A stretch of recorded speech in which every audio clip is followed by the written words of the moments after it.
जब यीशु मसीह ने यूहन्ना के बारे पतरस से कहा था कि अगर मेरे आने तक यूहन्ना ठहरा रहे तो तुझे इससे क्या, तो क्या ऐसा हुआ? क्या आज भी वो चेला जीवित है? 2000 साल पहले जब यीशु मसीह धरती पर थे, उस समय रोमी सरकार का इजराइल पर कब्जा था और जो भविष्यवाणियां दानियल, जकरिया और यशाया भविष्यद्वक्ता ने की थी, उसके अनुसार इजरायली लोग जानते थे कि एक मसीहा आएगा जो इजराइल के दुश्मनों को खत्म करेगा और अपने राज्य को स्थापित करेगा। यूहन्ना बपतिस्मा देने वाला भी परमेश्वर के राज्य का प्रचार कर रहा था कि अपने मन को फिराओ, परमेश्वर का राज्य निकट है। यीशु मसीह ने भी यही प्रचार किया कि मन फिराओ, परमेश्वर का राज्य निकट है। अब जब चेलों ने यह विश्वास किया कि यीशु ही वो मसीहा है जो अपने राज्य को इस धरती पर स्थापित करेगा, तो वो इस आशा में थे कि कोई ऐसा दिन होगा जब यीशु मसीह इजराइल के दुश्मनों को खत्म करेगा और एक नया राज्य स्थापित करेगा। पर जब यीशु मसीह क्रूस पर चढ़ा दिए गए, तब चेलों और लोगों का विश्वास टूट गया कि यीशु ही वो मसीह है और परमेश्वर का राज्य आ पहुंचा है। पर तीसरे दिन यीशु मसीह मुर्दों में से जी उठे और लोगों ने यीशु मसीह की कब्र को खाली पाया, जो आज तक खाली है। हमारा परमेश्वर मुर्दा नहीं, वो जिंदा परमेश्वर है। जब यीशु मसीह जी उठे तो चेलों को विश्वास हुआ कि ये सच में मसीह ही है और परमेश्वर का राज्य स्थापित होने वाला है। अब 40 दिनों के बाद यीशु मसीह जैतून पहाड़ के ऊपर जाते हैं तो चेले बहुत ही उत्साह से भरे होते हैं। जकरिया अध्याय 14 में लिखा है कि उस दिन वह जैतून के पर्वत पर अपने पांव को रखेगा जो पूर्व की ओर यरूशलेम के सामने है। तब जैतून का पर्वत पूर्व से लेकर पश्चिम तक बीचों बीच से फटकर बहुत बड़ा खड्डा हो जाएगा। तब आधा पर्वत उत्तर की ओर, आधा दक्षिण की ओर हट जाएगा। उस दिन यरूशलेम से बहता हुआ जल फूट निकलेगा। तब यहोवा सारी पृथ्वी का राजा होगा और उस दिन एक ही यहोवा और उसका नाम भी एक ही माना जाएगा। और अब जब चेले यीशु मसीह के साथ जैतून पहाड़ पर थे, तब चेले सोच रहे थे कि यीशु मसीह उसी भविष्यवाणी के अनुसार जैतून पहाड़ पर इसलिए आए हैं कि उस पहाड़ को बीचों बीच फाड़ डालें और अपने राज्य को स्थापित करें। पर यीशु उनके देखते देखते ऊपर उठा लिए गए। बादल ने उन्हें उनकी आंखों से छुपा लिया। प्रेरितों के काम अध्याय 1 में लिखा है कि चेले आकाश की ओर ताक रहे थे। वो सोच रहे थे कि शायद यीशु मसीह अभी यू टर्न लेंगे और जैतून पहाड़ पर अपने पांव को रखेंगे और अपने राज्य को स्थापित करेंगे। ये हमें कैसे पता चलता है? प्रेरितों के काम अध्याय 1 उसकी 6 आयत में लिखा है, चेलों ने यीशु से पूछा, हे प्रभु, क्या तू इसी समय इजराइल को आजाद करेगा और अपने राज्य को स्थापित करेगा? चेले यही सोच रहे थे कि आज ही ऐसा होगा, क्योंकि भविष्यद्वक्ताओं के द्वारा की गई भविष्यवाणियों के अनुसार वे मसीह के साथ जैतून पहाड़ पर थे। पर 2 स्वर्गदूत उनके पास आ खड़े हुए और उनसे कहा, हे गलीली पुरुषों, तुम क्यों खड़े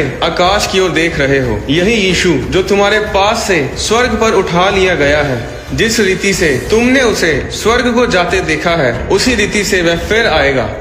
तब चेले वापस यरूशलेम को लौटे और पिन्तेकुस्त के दिन पवित्र आत्मा आया। जब वे सब पवित्र आत्मा की सामर्थ से भर गए तो कलीसिया बढ़ने लगी। यीशु के स्वर्ग पर उठाए जाने से कुछ दिन पहले जब यीशु चेलों के साथ गलील की झील के किनारे भोजन कर रहे थे, तब यीशु ने पतरस से 3 बार पूछा था कि क्या तू मुझसे प्रेम रखता है? और हम सब पतरस के उत्तर को जानते हैं। उसके बाद यीशु ने पतरस से कहा था कि जब तू जवान था तो अपनी कमर बांधकर जहाँ चाहता था फिरता था, परंतु जब तू बूढ़ा होगा तो अपने हाथ फैलाएगा और दूसरा तेरी कमर बांधकर जहाँ तू ना चाहेगा वहाँ तुझे ले जाएगा। उस समय पतरस सबसे छोटे चेले यूहन्ना की तरफ देखकर कहता है कि हे प्रभु, इसका क्या हाल होगा? तब यीशु ने उससे कहा, यदि मैं चाहूँ कि वह मेरे आने तक ठहरा रहे तो तुझे इससे क्या, तू मेरे पीछे हो ले। यूहन्ना अध्याय 21 उसकी 23 आयत में लिखा है, इसलिए चेलों में ये बात फैल गई कि वह चेला ना मरेगा। तो भी यीशु ने उससे ये नहीं कहा कि वह ना मरेगा, परंतु ये कि यदि मैं चाहूँ कि वह मेरे आने तक ठहरा रहे तो तुझे इससे क्या। चेले भी कई बार परमेश्वर के वचन की व्याख्या में गलती कर देते थे।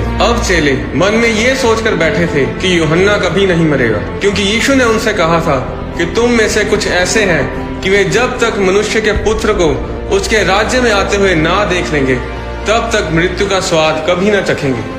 अब 70 ईस्वी के दौरान जब रोमी सरकार ने यरूशलेम पर कब्जा किया और भवन को तोड़ दिया, उस समय सिर्फ 2 चेले जीवित थे, जिनमें से एक थोड़े समय बाद मर गया। और जो सबसे बूढ़ा चेला जो अब तक जीवित था वो यूहन्ना था, जिसके बारे में यीशु ने यूहन्ना अध्याय 21 में बताया था। अब यरूशलेम तबाह हो चुका था। यहूदी लोग दूसरे देशों में बिखर गए थे, भवन तोड़ दिया गया था और चेले ये सोच रहे थे कि भविष्यवाणियां पूरी हो चुकी हैं और यीशु मसीह का आगमन हो जाएगा, क्योंकि यूहन्ना अभी जीवित था। 80 ईस्वी में में यूहन्ना जीवित था। 85 ईस्वी में सम्राट डोमिशियन ने क्रिश्चियंस को सताना शुरू किया और वो यूहन्ना से इतनी नफरत करता था कि उसने भरी सभा में एक बड़े बर्तन में उबलते हुए तेल में यूहन्ना को डाला ताकि लोग डरें और यीशु मसीह का प्रचार करना बंद करें। पर क्या हुआ? यूहन्ना का एक बाल तक नहीं जला। सम्राट डोमिशियन गुस्से से भर गया क्योंकि वो यूहन्ना को मार ही नहीं पा रहा था। उसने यूहन्ना को पतमोस नामक आइलैंड पर देश निकाला दे दिया। पर प्रकाशित वाक्य 1:9 में लिखा है, मैं यूहन्ना जो तुम्हारा भाई और यीशु के क्लेश और राज्य और धीरज में तुम्हारा सहभागी हूँ, परमेश्वर के वचन और यीशु की गवाही के कारण पतमोस नामक टापू में था। मैं प्रभु के दिन आत्मा में आ गया और अपने पीछे घूमकर मैंने सोने की 7 दीवटें देखी और उन दीवटों के बीच में मनुष्य के पुत्र सदृश एक पुरुष को देखा जो पांव तक का वस्त्र पहने और छाती पर सोने का पटुका बांधे हुए था। उसके सिर और बाल ऊन वरन पाले के समान उज्जवल थे और उसकी आंखें आग की ज्वाला के समान थी। उसके पांव उत्तम पीतल के समान थे जो मानो भट्टी में तपाया गया हो और उसका शब्द बहुत ही जल के शब्द के समान था। वह अपने दाहिने हाथ में 7 तारे लिए हुए था और उसके मुख से तेज 2-धारी तलवार निकलती थी। उसका मुंह ऐसा प्रज्वलित था जैसा सूर्य कड़ी धूप के समय चमकता है। जब मैंने उसे देखा तो उसके पैरों पर गिर पड़ा। उसने मुझ पर अपना दाहिना हाथ रखकर कहा, मत डर, मैं प्रथम और अंतिम और जीवता हूँ और मृत्यु और अधोलोक की कुंजियां मेरे ही पास हैं। इसलिए जो बातें तूने देखी हैं और जो बातें हो रही हैं और जो बातें इसके बाद होने वाली हैं, उन सब को लिख ले। अध्याय 2 और 3 में वो 7 कलीसियाओं को संबोधित करता है। अध्याय 4 में वो स्वर्ग में उठा लिया जाता है। अध्याय 5 में वो 7 मोहर वाली पुस्तक को देखता है और एक वध किया हुआ मेमना देखता है जो जगत की उत्पत्ति के समय से घात हुआ, यानी कि प्रभु यीशु मसीह। अध्याय 6 में वो 7 मोहरों को खुलता हुआ देखता है और विनाश करने वाले 4 घोड़ों को देखता है, अंत के दिनों के चिन्हों को देखता है। अध्याय 7 में वो 1,44,000 यहूदियों पर मोहर लगते देखता है। अध्याय 8 में वो आने वाली चीजों की भविष्यवाणियां करता है। अध्याय 9 में वो अथाह कुंड को खुलते हुए देखता है। अध्याय 10 में वो एक जन को सिंहासन पर बैठे देखता है। अध्याय 11 में वो 2 गवाहों को देखता है जो विपत्ति के दिनों में आएंगे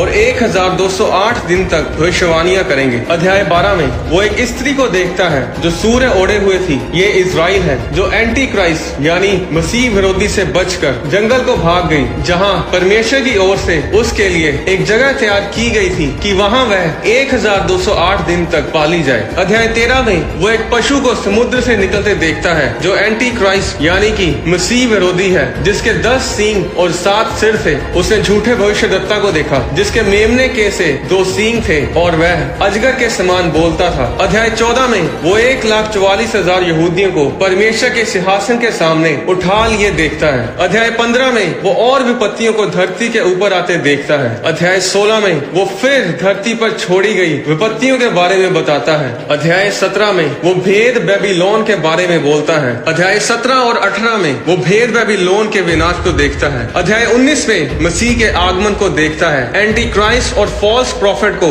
यानी कि मसीह विरोधी और झूठे भविष्यद्वक्ता को आग की झील में डाले हुए देखता है। अध्याय 20 में शैतान को बांधा हुआ देखता है। शैतान को आग की झील में हमेशा के लिए सड़ते हुए देखता है। अध्याय 21 में वो नए यरूशलेम को देखता है। अध्याय 22 में वो देखता है कि सब कुछ अच्छा है, फिर श्राप ना होगा, फिर रात ना होगी। परमेश्वर के लोगों को दीपक और सूर्य के उजाले की आवश्यकता ना होगी क्योंकि प्रभु परमेश्वर उन्हें उजाला देगा और वे युगानुयुग राज्य करेंगे। तो क्या हुआ? सिर्फ एक मनुष्य था जो इतना लंबा जिया कि परमेश्वर के राज्य को देख सके। वो परमेश्वर के राज्य को शारीरिक रूप से आते तो नहीं देख पाया, पर आत्मा में परमेश्वर ने अपने राज्य को उस पर प्रकाशित किया। तो वह एक इंसान तब तक नहीं मरा जब तक उसने परमेश्वर के राज्य को ना देख लिया, और वो इंसान था प्रेरित यूहन्ना जिसने प्रकाशित वाक्यों को लिखा। सब परमेश्वर की महिमा करें। हम सब देख सकते हैं कि प्रकाशित वाक्य में लिखी गई हर एक भविष्यवाणी, हर एक बात पूरी हो रही है। और अगली वीडियो में मैं आपको बताऊंगा कि इस युग का अंत बहुत ही नजदीक है। बहुत ही नजदीक से मेरा मतलब है कि सिर्फ 30 और 40 साल रह चुके हैं जब यीशु मसीह अपनी कलीसिया को लेने आएंगे और हम परमेश्वर के साथ युगानुयुग राज्य करेंगे। बाइबल से संबंधित और भी वीडियोस को देखने के लिए आप हमारे चैनल होली स्पिरिट प्रोडक्शंस को सब्सक्राइब करें। परमेश्वर आपको आशीष दे।